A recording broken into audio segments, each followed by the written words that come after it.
Hello, my name is Paula Tulliver, Hi there, I'm Patty Callahan.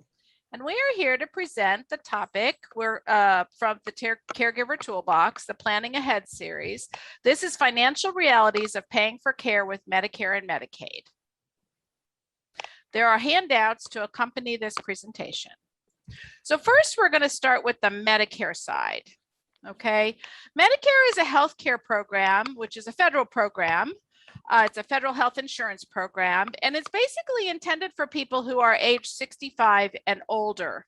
There are three groups of people who are under 65 who can also get Medicare. The first one is people who have either end-stage renal disease or ALS, which is both of which are ongoing diseases. Or the third group is people who have been receiving Social Security disability payments for 24 months. And so after that 24 months, no matter what age they are, they would be eligible for Medicare. Everyone who pays into the Social Security system earns coverage for Medicare. And so if you are paying Social Security on your job, which everybody is, then you earn automatically coverage for the Medicare program. But if you retire before age 65, you may or may not be eligible for Medicare until you get to be 65. So Medicare basically has four parts to it. And it's a complicated program, but in some levels it's kind of easy, and that is it's divided into these four parts. So the first part we call Medicare Part A. This is also called hospital insurance oftentimes. And this is really the part of Medicare that's automatic and free for those who are paying into Medicare or to Social Security for at least 10 years. And Medicare Part A basically pays for four things, the biggest of which is hospital care. Whenever you receive hospital care, when you're admitted to a hospital, you are and you're on Medicare, that hospital care is being paid for by Medicare. Also post-hospital, and I put the word skilled in here, but we also put in the word rehabilitative, because really this is rehabilitative care. It's not long-term care. It's not going to last for a very long period of time. In fact, this type of care typically lasts for 21 days or less after a 3 midnight hospital stay. And then there's also a little bit of home health care, but another big area is hospice care. And so whenever someone has a terminal diagnosis of 6 months or less and they're on Medicare, they may qualify for hospice care, which can be provided anywhere. It's not a particular place. It's a type of care. It's turning the care really to comfort. Now, Medicare Part B is the part of Medicare that is voluntary. It's also called medical insurance. It's voluntary in the sense that you can tell Medicare you don't want it. Most people are not going to say that they don't want Part B, because Part B, even most retirement plans are going to assume that you have it. Okay. The only reason really to turn down Medicare Part B is that if you already have coverage from an employer typically. And then when you retire from the employer, you can tell Medicare that you still had coverage, give them a letter.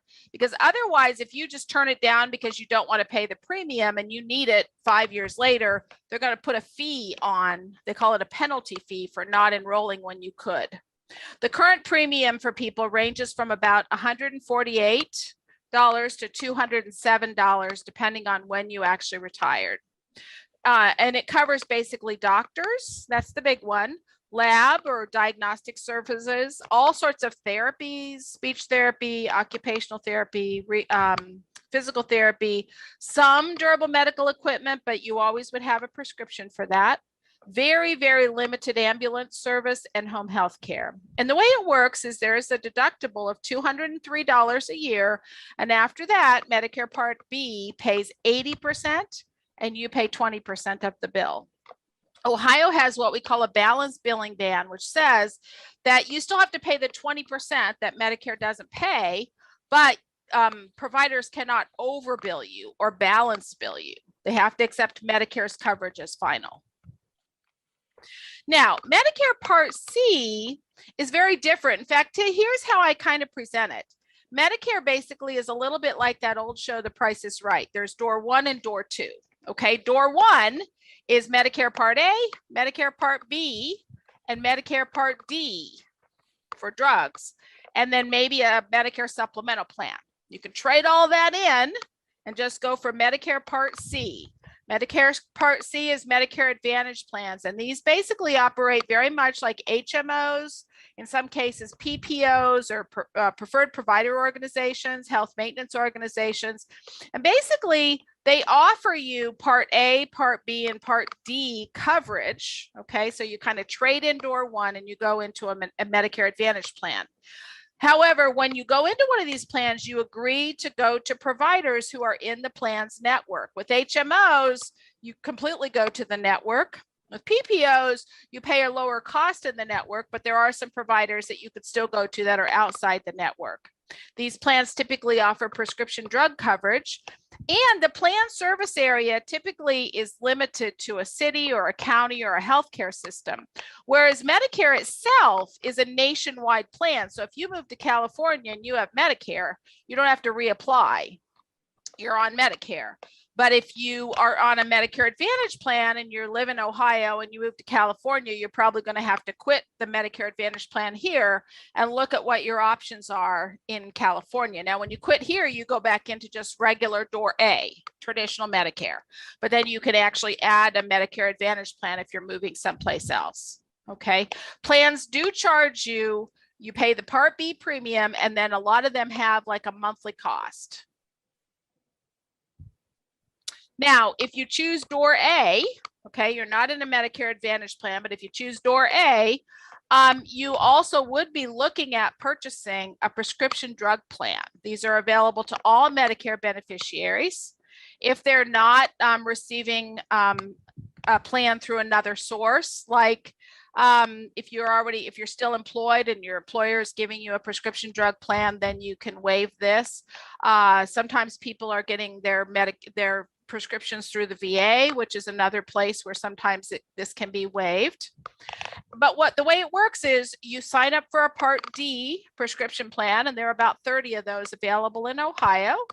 The premiums vary by plan, so the monthly amount, they're about $35 a month. And then basically the way these plans work is you basically, like any insurance plan, there's a premium and then there's a deductible, and then you pay a certain amount for your medication. That's how these plans work. Usually it's $75.25. There is what they call the limited income subsidy or extra help. And this is basically available to the federal government to people who have limited incomes, that basically helps people buy these plans and helps people meet the copays and deductibles for these plans. So if you want to go to the cost comparison charts, the Medicare website, which is www.medicare.gov, and it provides cost comparisons on different plans. Also, we wanted to let you know that the Area Agency on Aging, where Patty and I both work, does employ 2 Medicare specialists who can give you one-on-one advice about looking at plans. We won't tell you exactly what to do, but we can certainly help you. We also offer monthly classes called Medicare for Beginners. And we also, on our website, just like here, we have some filmed materials that kind of can introduce you to Medicare. So now we're going to talk a little bit about some of the specific benefits under Medicare. And the first we're going to talk about is the skilled home health care benefit. And when we talk about skilled, we're referring to whether there is a skilled professional providing the service, and that can be either a nurse or it might be a therapist. Could be physical therapy, occupational therapy, or a speech therapist. This benefit is typically going to be for someone who is recovering and they're at home and they're needing some extra medical treatment from a nurse or some extra therapy to get back on their feet again. And so just know that Medicare does not pay for any non-medical services or private duty nursing. Now, under this skilled benefit, with a doctor's order, an aide can be part of the services, but again, these services are very short term, very time limited. All of these services require a doctor's order, whether it's for the nurse or the therapists, and they require the individual to be homebound. It does pay for home care, again, on a very time limited basis. This is not going to be the answer for long-term care. This is while someone is really getting rehabilitated at home.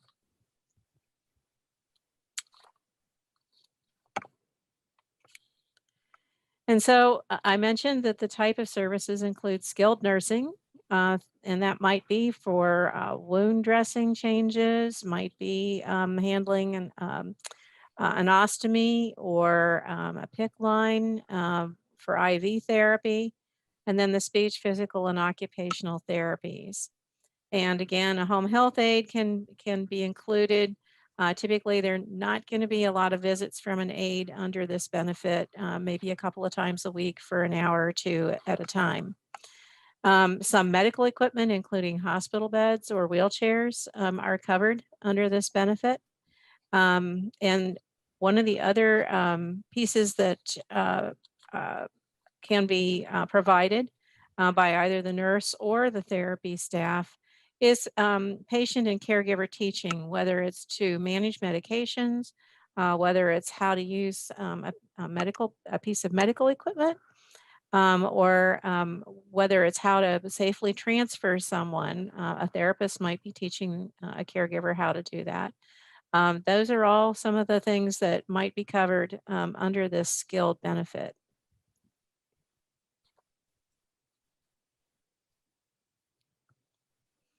And then Medicare also covers skilled care in a care facility, and it's a rehabilitative services benefit. And it does require the person to have been admitted to the hospital for 3 consecutive midnights before they transition on to a nursing facility for rehabilitation. And it is very important that you do verify that the individual really was at an admitted status while they were in the hospital. If they were anything less than admitted status, then their rehabilitation stay in a nursing facility is not going to be covered under Medicare, and this can be a pretty nasty shock. So very, very important to make sure that you check the individual status while they're in the hospital. And then Medicare really only pays for the nursing facility care as long as the individual needs some sort of skilled nursing care or therapy. So again, this isn't the answer for long-term care in a care facility, just like it's wasn't the answer for long-term care in the home. Again, this is rehabilitative. It's while someone is recovering. It is short-term, very time limited. And in a care facility, again, it only continues as long as the individual is making progress, and they're able to measure that as a result. If an individual plateaus and the therapists determine that they're probably made all the progress they're going to make, then that benefit will end, and at that point, the individual will be discharged home. Likewise, if they no longer need the nursing service, they will be discharged home. And that could be earlier than the typical 20 days that we expect someone to be in a skilled level of care in a rehab facility if they're truly not making progress.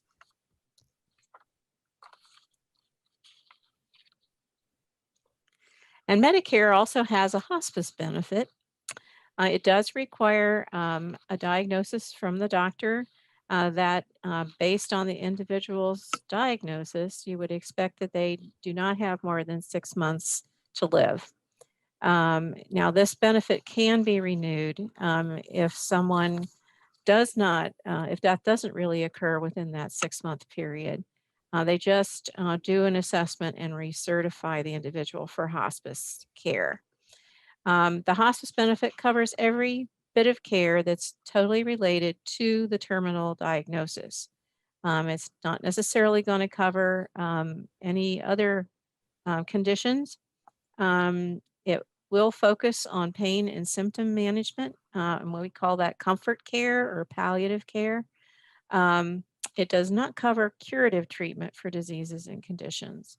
However, sometimes if a treatment can relieve symptoms, Even though it might typically be considered curative, hospice will sometimes consider that if, for example, radiation would reduce the size of a tumor to make someone more comfortable. So it's always good to talk with the hospice nurse who's going to be in charge of the individual's care and see what actually can be done to cover something like that. And hospice care is available in the home or it's available in a care facility. The team just the whole team comes into the facility. This benefit includes a whole interdisciplinary team, a nurse, a social worker, and bereavement support, and an aide.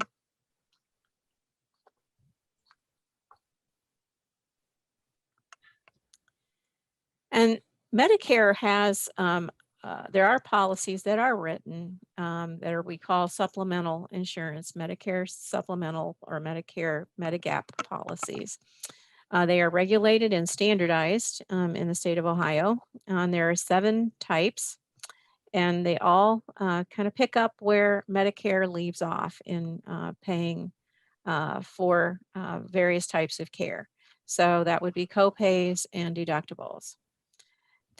These plans cannot drop you or raise your premium just because you are sick, but the monthly premiums can increase as you get older. If you want more information on the various policy types, you can go to the Ohio Department of Insurance's website. They have booklets there that talk about these various types of policies. And that's at www.insurance.ohio.gov.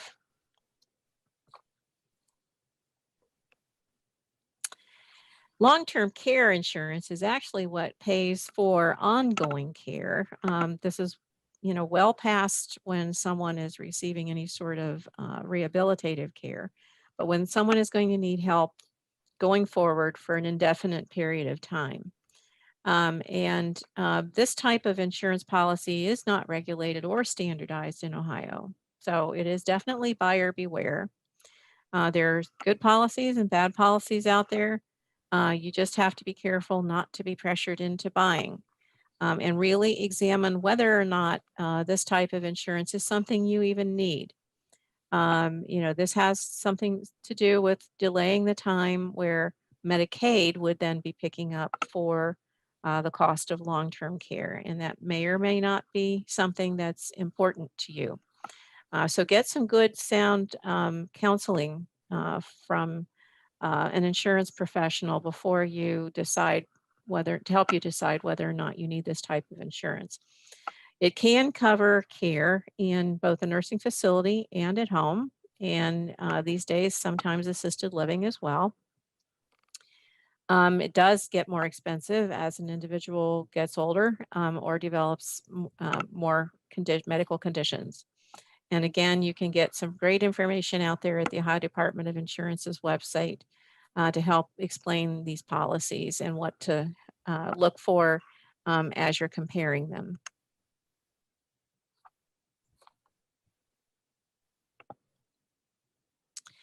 And there are in Ohio what we call Medicare savings programs. Actually, these are nationwide. And they help with the out-of-pocket costs that come along with Medicare, which would be your premiums, your deductibles, and your co-payments. These programs are for individuals who have very limited resources in terms of income and assets. The first one is called Qualified Medicare Beneficiary, better known as QMB. And that pays for the premiums, deductibles, and the co-pays under Medicare for an individual, which can be incredibly helpful and really, for all intents and purposes, almost like a supplemental policy in that regard. Then there is a specified low-income Medicare beneficiary. And again, these are the eligibility for these different programs are based on where someone falls in terms of their income and their assets. Under the specified low-income Medicare beneficiary, that just pays for the Medicare Part B premiums, which can still be a significant savings. And then there's qualified individual or QI, and that pays for Medicare Part B premiums as well. The income limit goes up a little bit as we walk through these three options here. All of these, if an individual has eligibility for any of these Medicare savings programs, then they also are going to be eligible for the extra help under Medicare Medicare Part D prescription drug coverage. And you apply for these Medicare savings programs at your County Department of Job and Family Services here in Ohio. And if you, again, our good old State Department of Insurance has a great flyer out there on their website on Ohio Medicare savings programs. So now we thought we would talk for a few minutes about Medicaid. And you know, one of the problems with the federal government is sometimes they name programs very similarly that are different. And so we changed the color up here because Medicare and Medicaid are two such programs where they're very different programs and yet they have such similar names that people get confused. So Medicaid is a joint state federal program. And so it's paid about 50% from the federal government, and then the states pay about 50%, and the states can make some of the policies and procedures about their own Medicaid program, okay? And so you have to be careful because if you're in Ohio and you have Medicaid, and you move to Kentucky or you move to California or you move to another state, that does not follow you. You'll have to reapply when you get to the new state.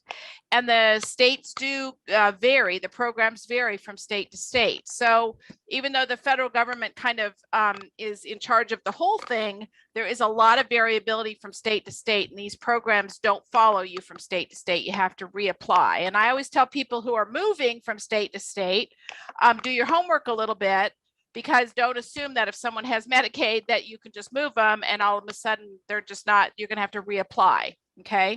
So Medicaid has limits on both income and assets that a person can have to be eligible for Medicaid. Medicaid is a complicated program and there's lots of different ways of being eligible for Medicaid. People, small children can be on Medicaid, other kinds of people, immigrants and refugees are types of Medicaid for different kinds of populations. But Medicaid can also pay for long-term care in both the home, in assisted living, in a very limited program for assisted living, and in nursing homes when the person's resources are depleted. And so just to say that sometimes a person who's already on Medicare, because they're over 65 and they paid into Social Security, or they have a disability and they end up being on Medicare, they can have limited income and assets and then be eligible for Medicaid. So it is possible for people to be on both programs. In Ohio, the application for Medicaid is through the County Department of Job and Family Services in the county where the person resides. There is a big state agency called the Ohio Department of Medicaid, and they do actually have an online application process. So that's another option. You could do the online process, or people very typically go to the Department of Job and Family Services to apply. Now, Medicaid has, like I said before, has many different programs, and we're not going to get into all of those programs. We're going to kind of divide Medicaid into two parts, okay? We're going to divide Medicaid into community Medicaid for people living in communities who don't need long-term care services. And we're going to call the other half either institutional Medicaid, or sometimes we'll call it long-term care Medicaid. So community Medicaid, also we will know this as basic Medicaid. And this is available to people living in the community who are aged, blind, disabled, have limited income and assets. Also available to children, pregnant women, families who have limited incomes. And remember, children, pregnant women, and families in Ohio with limited incomes, we don't look at people's assets. We just look at their incomes. And so that's what makes that part of that kind of community Medicaid just a little bit different. And remember that Ohio participates in what we call Medicaid expansion. Remember in 2014 with the Affordable Care Act, states were allowed to add what we call community Medicaid expansion, and cover people from age 18 to 64 and offer them Medicaid coverage for a little bit of a higher income eligibility than would be otherwise available. And so we will call this Medicaid expansion. And so Ohio participates in that program. And so since 2014, we've had an expanded list of people who qualify for Medicaid services, who may have incomes, but they're limited incomes. Okay. And so we are one of 29 states that offers this program. So don't assume again that all states have community expansion Medicaid. Not all states have accepted it. Okay, now I want to spend a few minutes talking about what we would call institutional Medicaid, or we will sometimes call this long-term care services and support. So you will sometimes see it called LTSS, which, I'm sorry that these programs have so many different names, but this covers people who are in nursing facilities, okay, once the person has spent down their assets. Now, it could also cover people at home who are in one of the home care programs that Patty will describe in a few minutes, okay? So the eligibility for this type of Medicaid, first of all, the person has to be a lawful permanent resident, and they have to have come into this country before 1996. They can be blind, disabled, or 65 plus or older, but and then they can qualify for Medicaid, and then they would also need nursing facility services. Their income, the income eligibility is $2,382 in 2021. And then Medicaid, institutional Medicaid will look at what we call countable resources. Now, some things are not really countable. And so it is a little bit complicated. If the person's living in a nursing facility and they have a spouse living in the community, their house may not be countable, things like that. But for now, when we talk about countable assets, we're going to talk about more or less money in the bank. And so, all your things, your furniture and all those things are not countable, but the money you have in the bank can't exceed $2,000 to be on this program. Eligibility can go back 3 months from the application date. So if I applied today, in October of 2021, I can go back 3 months in order or Medicaid can go back and grant me eligibility 3 months back. Now, just a few other kind of issues about Medicaid, institutional Medicaid. Only the income of the applicant is counted, okay? So the spouse and the dependents who live in the community may also be allowed a portion of the institutional person's income. So let's say, just for lack of, for ease, a person has $2,000 income. And that's the income for an entire family, and the person is living in a nursing home on Medicaid. Part of that income may be allowed for the spouse to continue living in the community, and part of it will go to the institutional person's care. So it just depends. People who have incomes over $2,382 can still qualify for institutional Medicaid. Okay, they just have to put their extra money every month into what's called a qualified income trust, which can be used for their own care or the care of their household. And so there's a fact sheet on this. Go to www.proseniors.org, which, by the way, that website has lots of great fact sheets on a lot of these issues. A few other kinds of issues here.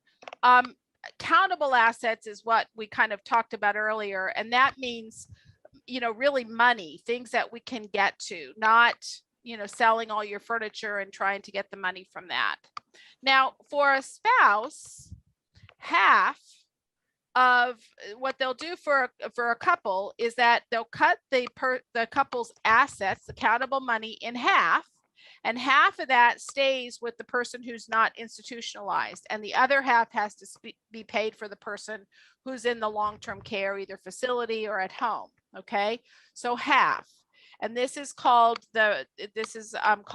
spousal protection, and so half up to $130,380. Countable assets will include cash, savings, checking accounts, CDs, IRAs, real estate property typically beyond the house, mortgages, land contracts. Okay. The house, again, is not countable as long as a spouse or a dependent is living in the house.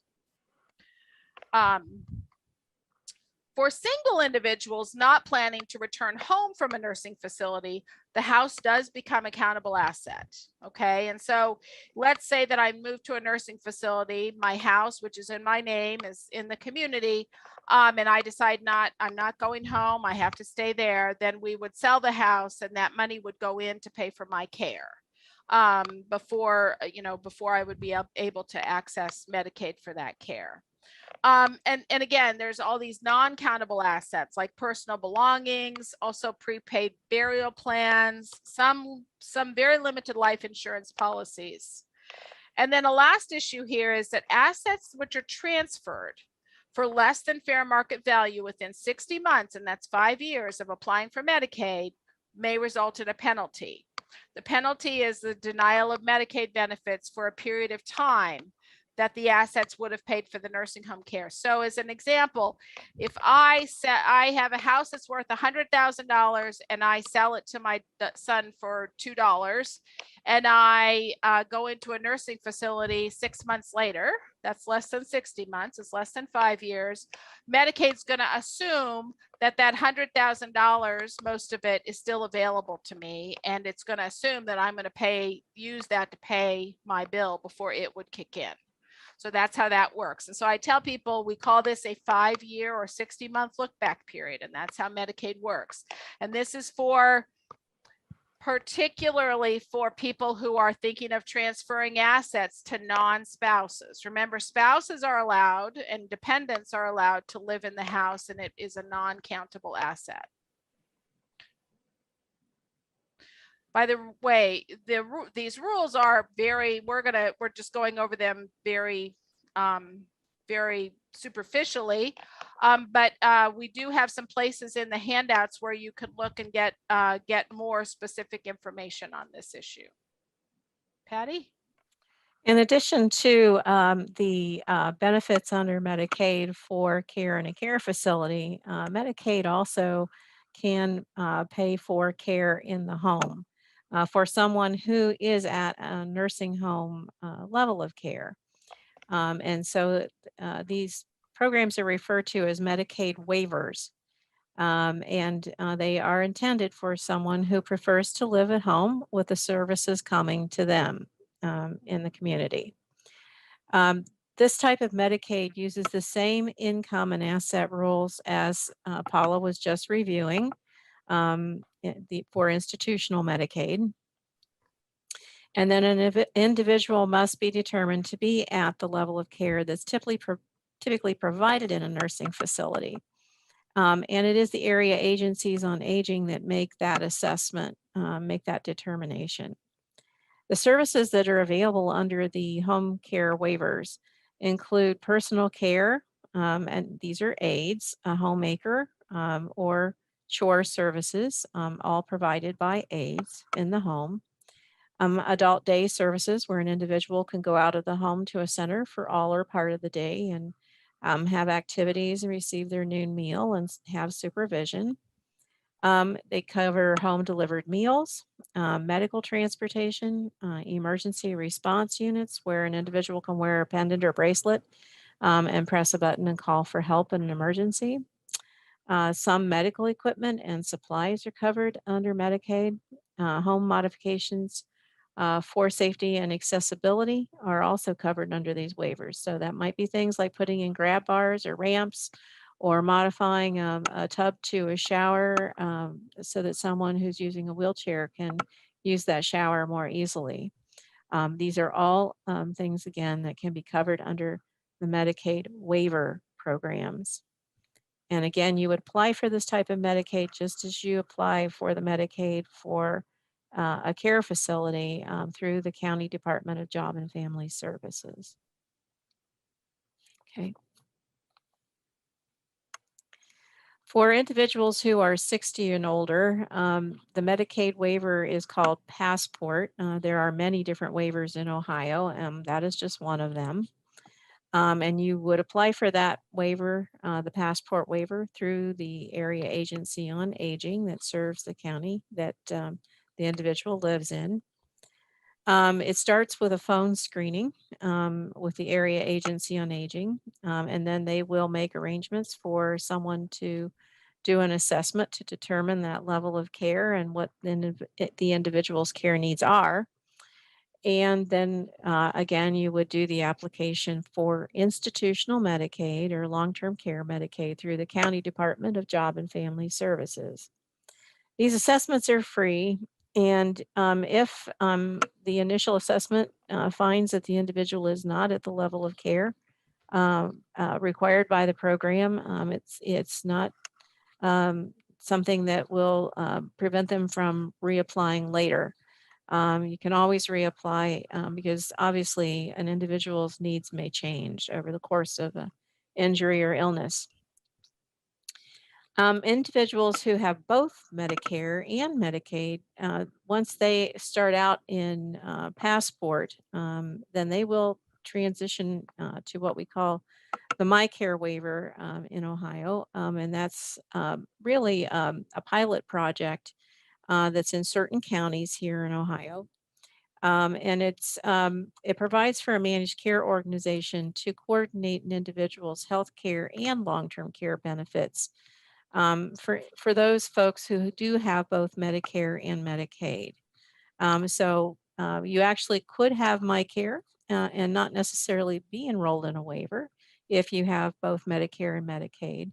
But if you have both Medicare and Medicaid and are on waiver services, then you would also have that would actually be the MyCare waiver, referred to as that rather than Passport.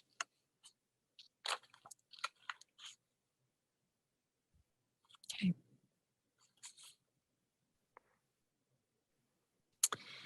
And something that we like to make sure that everyone is aware of prior to them actually applying for Ohio Medicaid is that federal law does allow Ohio Medicaid to have a legal claim against the estate of an individual who has been receiving Medicaid services when they and a spouse have both died.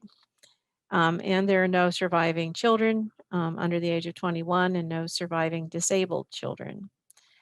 So what this means is that once the Medicaid recipient and spouse have both died, the state may then recoup what they paid toward the individual's care under Medicaid out of any remaining assets. Now, the state recovery might be deferred or waived entirely if the state establishes that it's going to create some sort of undue hardship for a family. Maybe it's a family-owned business or a farm, and that is, an individual's sole source of income. So very important to, we encourage folks to really consult an attorney that's very versed in Ohio Medicaid law early on in the Medicaid planning process so that you understand this type of recovery and understand how it might affect your situation and can plan for that. One great reason for doing some early long-term care planning. So here we wanted to give you some resources, some legal resources. As Paula mentioned earlier, Pro Seniors, that's actually a legal hotline here for seniors in Ohio.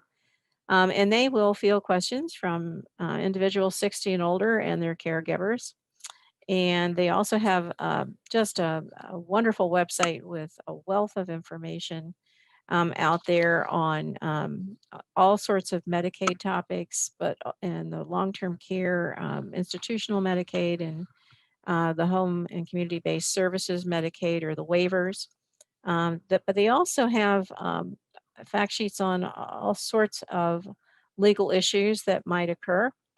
So I really encourage you to check out that website. They also do have the advanced directive forms out there for the power of attorney for healthcare and the living will, and even a template to help you do your own last will and testament.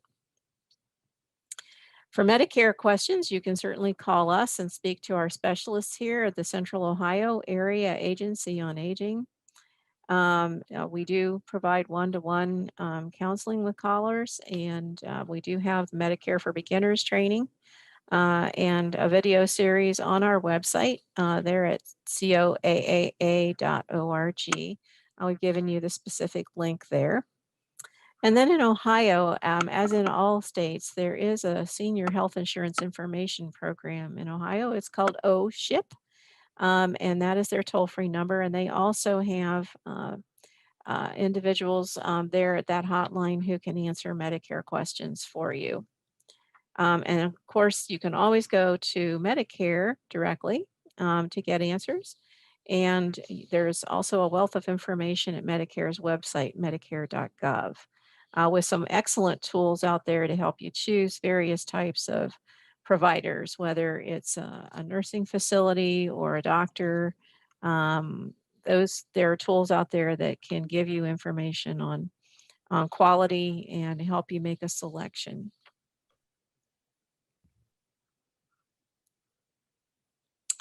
And we wanted to just do a little bit of an advertisement here for our Family Caregiver Support Program. This is a program that's been around since 2001. It's a national program that funded all of the area agencies on aging in Ohio, or actually in the United States. And it provides caregiver workshops and resource guides, such as the workshop that we're doing today. And it funds services specifically to relieve stress on caregivers, to give them a short-term break. We would call that respite care. And it can include, care in the home or care in a short-term stay in a care facility or even adult daycare. The program also just provides for consultation around long-term care options. We call that information and assistance. And also just providing some problem solving, brainstorming around specific caregiving situations and supportive counseling. And another actual concrete service that is available under this program is in a category we call supplemental services. And that just basically is a flexible category of services that complements whatever care the caregiver is providing. So, we know that caregiving can create challenges on many different levels. Sometimes it's, it is the need for just rest for the caregiver, and that's where we look at respite. But then sometimes it's more of a concrete need, like maybe a one-time emergency financial assistance or some help with the cost of a piece of medical equipment or some type of medical supplies. And so by all means, if that kind of a need arises, reach out. And we do have designated partners in each of our 8 counties where you can call and just explain what it is you're looking for. They might suggest that you actually contact a program that is perhaps more ongoing, because this is rather a short-term kind of stopgap program. It's not going to be the answer for long-term care. It is intended to really connect the caregiver with something that is going to be more ongoing in the way of support, but to help them with a short-term need prior to that. Here we list all of our 8 county partner agencies, and you can feel free to go contact them directly for some services. Many of these organizations do have county funding for senior services beyond the caregiver program, and that's partially what I was referring to, is they might refer to that program as a more ongoing source of support, or they might refer on to the Medicaid waivers, or maybe the need is really truly short term and it would just be covered under the caregiver program, but they will do their own assessment and go from there in trying to, as specifically as possible meet the need that's been identified.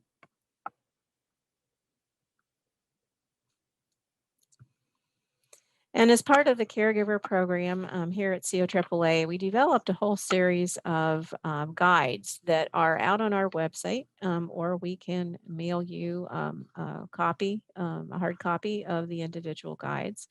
The lavender book there that you see is our older adult resource guide that is produced annually. This year it's actually green, and that is kind of like a phone book. That's divided up or into 8 counties. There's 8 counties of information in there for all sorts of different categories of services. And that can be everything from geriatric assessments to transportation resources, home delivered meals, that sort of thing. That is, again, more like a phone book. The other guides actually go into more of the specifics on those services. So the transportation guide is going to give you eligibility criteria, whether or not a transportation program is able to transport someone in a wheelchair, and how much advance notice they might need, that sort of thing. Whereas you may not find that kind of information in the older adult resource guide.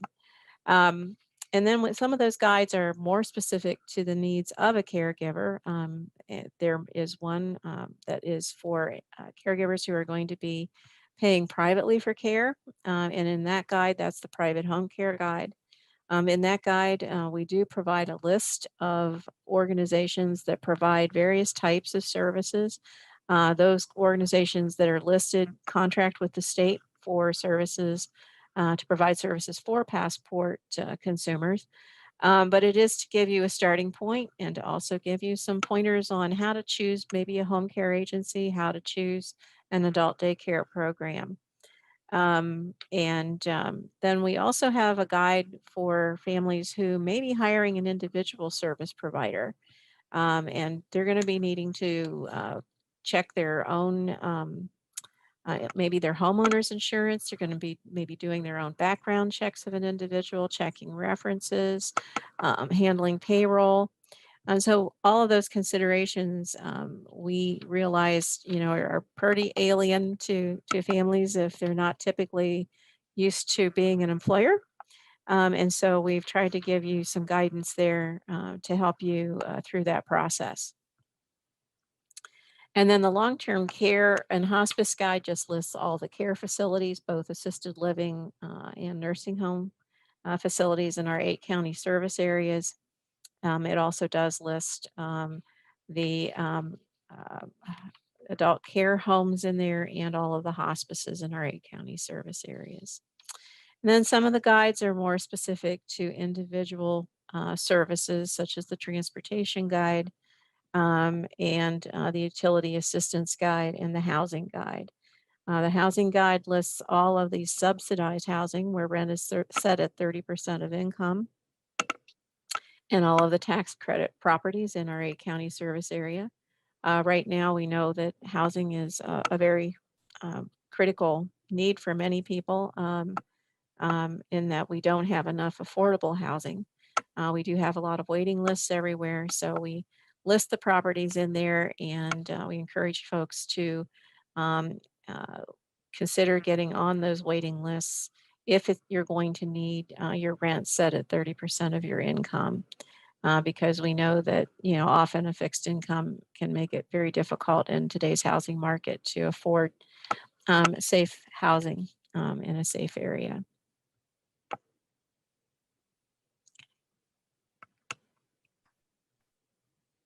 Please do give us a call if you have questions. We thank you for your time today. And we're happy to help you going forward. That's our main number there here at the Central Ohio Area Agency on Aging. And the website, our website is coaaa.org. All of those resource guides are available in the resource section. And if you would like to look at our website, there's also a wealth of information available on the various programs, some of which we've already described today. Thank you so much. Please feel free to download the handouts which go along with this session, or look at any of the other Caregiver Toolbox sessions that we have up.